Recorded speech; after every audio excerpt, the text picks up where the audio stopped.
They see me rolling, they hating, patrolling and trying to catch me riding dirty. What up, it's your boy Play. It's your boy Skillz. We are Play-N-Skillz, super producers, songwriters, all that good stuff. No, we are Grammy Award winning. Oh, we gotta get it right. My bad, excuse me. Comes from a DJ background. Me, I was DJ Play, DJ Skillz. Damn, sounds crazy. Out there. And we started off as DJs, started throwing house parties. And naturally, as a DJ, you evolve into becoming a producer. Some of the greatest producers in the hip hop and R&B business have been DJs. DJ Premier, Timberland, Dr. Dre. Pharrell got on the wheels of steel. Pharrell and Chad. I mean, you name it. Our first big break came with Lil Flip. You Gotta Feel Me. That was 2004. We had like 13 tracks on there. Yeah, 85–90% of the album was written and produced by us, and that was a multi-platinum album. So that was our first big break right there. But before that, we had a bunch of underground, what we like to call, regional hits in Texas. The Paul Wall and Camina album before Paul Wall and Camina broke up.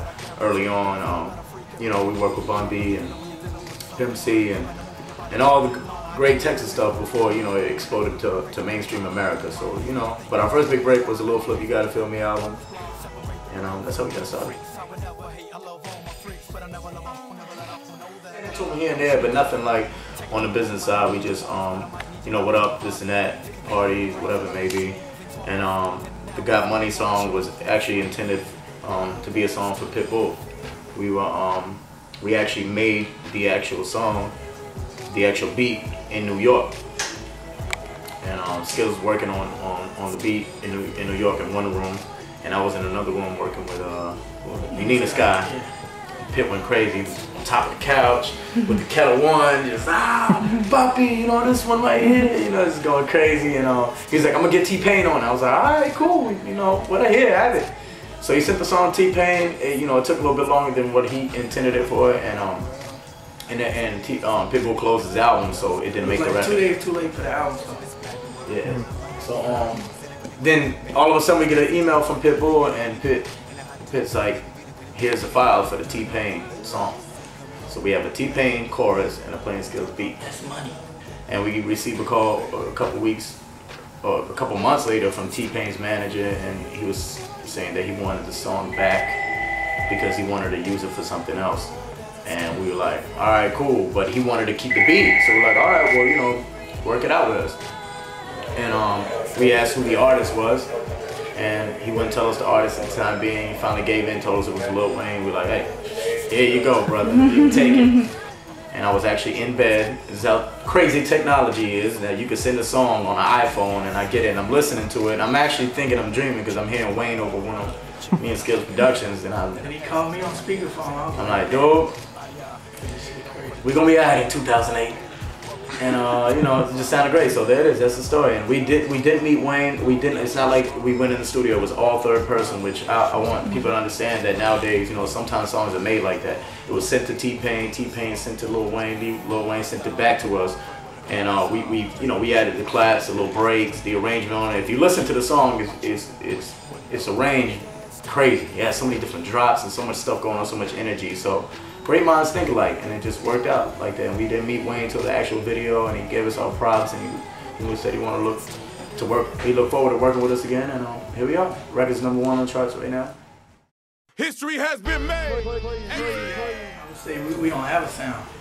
If y'all don't know about us, we done did from Hillary Duff all the way to Slim Thug. So probably the versatility is probably our sound. We don't have a sound. I mean, but the greatest, Dr. Dre, which I think is the greatest producer of all time.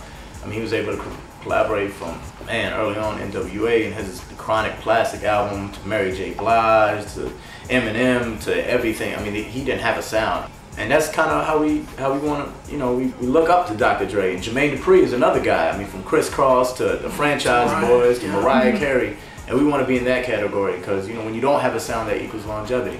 Because you could always come back with a new sound. And something else is that we take from every producer. I mean, I'm a fan of Pharrell. Skillz is a huge fan of Timberland, and we just take from each other. Producers take a little bit, oh, like, okay, Timberland's on that. Well, I'm gonna use a little piece of that, but I'm gonna add my flavor. Hopefully more hits, man. I mean, I think that everybody wants that, but we're actually working on a Play-N-Skillz album right now, which is called Out the Box. It's exactly that, out the box. No rules, baby. Absolutely no rules on the record. House music, reggae music, R&B, hip hop, collaborations that people wouldn't even expect. I mean, from Talib Kweli to Tego Calderon to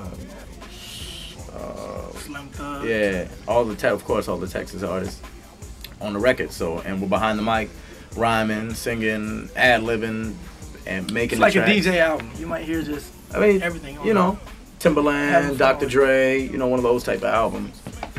And what's crazy is I think that people don't know that we actually have been putting out records as artists, just Play-N-Skillz as artists for, you know, 3 or 4 years now. We toured extensively through our region, Southwest region, and we grew a big cult fan base through the Latin community. Production, man, we in the studio right now.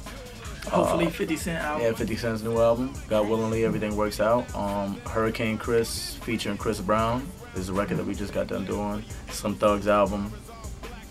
Lil'Wayne. Wayne got a little surprise on the way. Nina Sky. Backstreet Boys. Backstreet Boys. Yeah. Supposedly we're supposed to work that out this week, I think. So, you know, I mean, the phone calls were open. You know what I'm saying? There's no boundaries with Play-N-Skillz. Like, I don't give a damn who you are, what it is. You know, when you come to work with us, we're gonna try to slide a hit out of you. Turn my hat backwards on that one. Couple of dates. It depends, you know. We play the business guy a lot. We put the business hat on all day. Wake up 10, 11 o'clock in the morning. Skillz is a little later. He drags in. Depends. If we're back home, I'm not getting up till like 4 or 5. But that's just because I'm getting home like around 6 in the morning. I'm up 11 noon, big brother.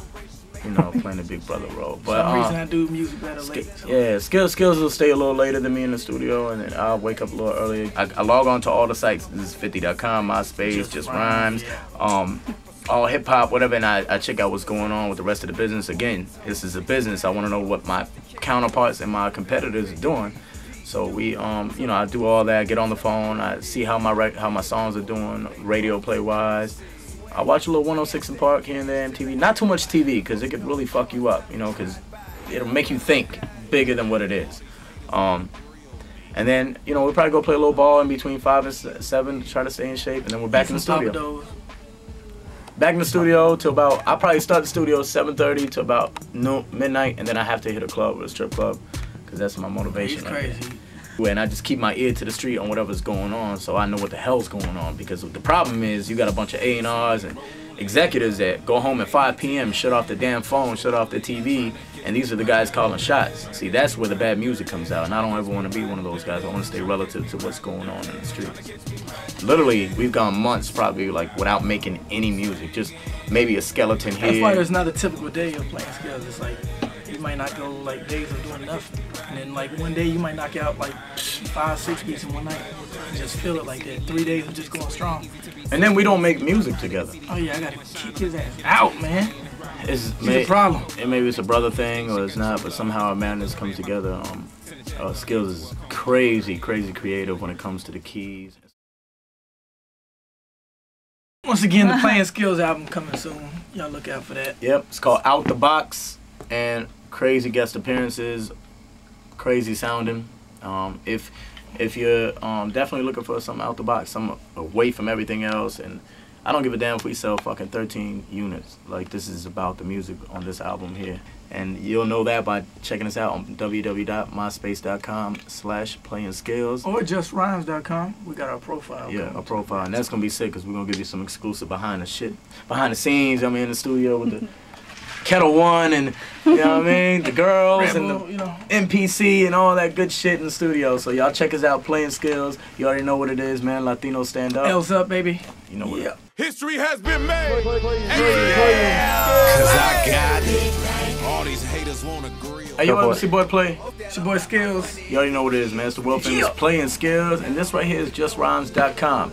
And you know what? You need to go on our profile right now and check us out, man, because we got the hottest beat, the hottest music on here. JustRhymes.com. Your boys Play-N-Skillz. Hey, what's up, baby? Yeah. Houston, Dallas, come into the